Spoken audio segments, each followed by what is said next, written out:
All right, the next topic on the docket is backlog. Realizing what games you own slash want to play or whatever. So backlog is like one of those problems from like it's definitely a first world problem. Like you gotta have imagine having so many games you want to play but you can't play. It's definitely a problem, but more of a first world problem right there. So first of all, how I would deal with backlog, I would not count any games you get from your subscription service. So any games you get from your subscription service like PS Plus or the Nintendo uh, membership games or whatever, and I think X Game Pass or whatever, you don't own those games. You're just really renting them, because if your membership ends, you can't play those games no more. So I wouldn't even count those games. Just realize what you own first or what you literally bought with real money, and you would definitely lower your expectations. Don't get too overwhelmed with trying to play every game. Just take your time. So first thing first is just like I said, look at all the games that you own, physically or digitally that you bought with real money that's not tied to any type of membership, and see how far you want to beat those games. Do you want to just beat the game from start to finish from the story? Do you want to go and get all the trophies slash achievements? Do you just want to how many times do you want to replay the story, or the campaign or whatever? Um, is it a game with a campaign? Is it multiplayer? Do you want to experience the multiplayer? Just figure out what you want to do on each game that you want to pick up and finally complete or whatever to however you want to complete it. And also, don't be scared to like leave some games. Some games are so bad or boring that you don't need to complete it. Like if they haven't caught your attention and your liking within a certain amount of hours, just leave it. Like maybe come back to it later in the future, but life is too short for all that. If you don't like a game, you got like buyer remorse or you got buyer inspiration where you're like, I paid for this game, I'm gonna beat it, and it's just boring. Don't beat it. You like just leave it there, or it's not worth it. Go on to another game. Another thing you can do is try not to buy any games if you haven't completed anything. So a lot of times you get a lot of these games stacked up on your profile or whatever, and you're like, hey, I got a lot of stuff I need to play. Well, you're gonna always have something to play about the fact of you not buying it. So there's a lot of games I haven't even bought that I would theoretically still consider them part of my backlog, but theoretically they're still not a part of my backlog because I haven't bought them, I haven't purchased them, I don't own them, I don't have them.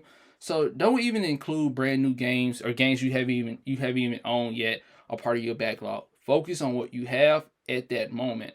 Um, so yeah, if you haven't completed one game, you shouldn't be buying any other games. My thing is you should do a 3-to-1 ratio. So for every three games you buy, if you want to buy a game, you only buy one. So 3-to-1 ratio. Remember that. For instance, there's a new Final Fantasy game coming out. There's a new Spider-Man game coming out. If you're gonna pick up any one of those games, like for instance, if you're gonna pick up Spider-Man, by the time you're gonna pick up Spider-Man, you should have beaten 3 games. You should have beaten 3 games, no exceptions. That would definitely help you get you down on your backlog immediately.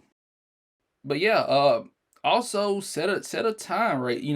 Determine where all your free time is gonna go as well. For instance, on your free time, you can be listening to music, you can be working out, you could be watching movies, hanging out with friends. Figure out where you're gonna get your gaming time at, and try to beat at least one game a week. Beat one game a week, or hell, even one game 2 weeks, depending on how big the game is. You're not gonna. Most people is not gonna be like Red Dead Redemption 2 in a week. It's just not gonna happen. But yeah, determine on what some games you're gonna have to scale the time frame of how you when you're gonna beat it and whatever. Something like RE2 remake. You can beat that game depending on how many playthroughs you want to do. You can beat that game in a couple of days. It shouldn't take that long to beat it. Something like Jedi Survivor, that's gonna take a couple of days and going through the campaign or whatever. But uh if you're really doing what you need to do in there, pushing through, not bullshitting around, you can beat that game within a week. I believe you can. So yeah, just figure out what time frame how you wanna do these games, and just scale it down to whatever.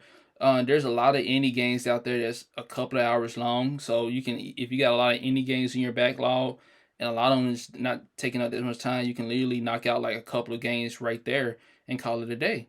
So backlog is honestly shouldn't be an issue. I just think a lot of people right now who have a backlog problem is people who probably just got a lot of money to play around with. So by them having a good amount of money to play around with, and then they finally have money to buy anything that they want, they easily stock up on games and realize, man, these games are taking a long time. So yeah, at the end of the day, you if you stick to what you want to play, stick to what you enjoy, and do the 3-to-1 ratio like I recommend, it's just cutting out a proper time frame of what you want, how when you want to start the game and when you want to beat it, you will be down on your backlog in no time soon. I know my issue is I play a lot of multiplayer games, so when I get on a game, one of my things is about kind of being hesitant to play a new game is I don't want to learn the new controls. I don't want to get into a learning curve and like try to learn this stuff and keep that repeating. I don't want to keep repeating it. Sometimes I just want to take a break and go back to what I know.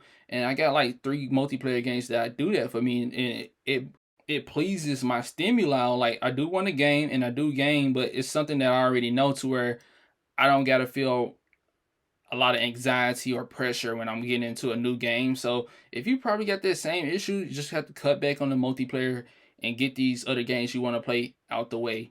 And it's that simple. Hopefully y'all will get that issue solved. But yeah, backlog, it is an issue, but it's an issue that's easily fixable. And like I said, focus on the games that you are already on. Do not focus on anything you do not own, and that includes the games from your online memberships as well.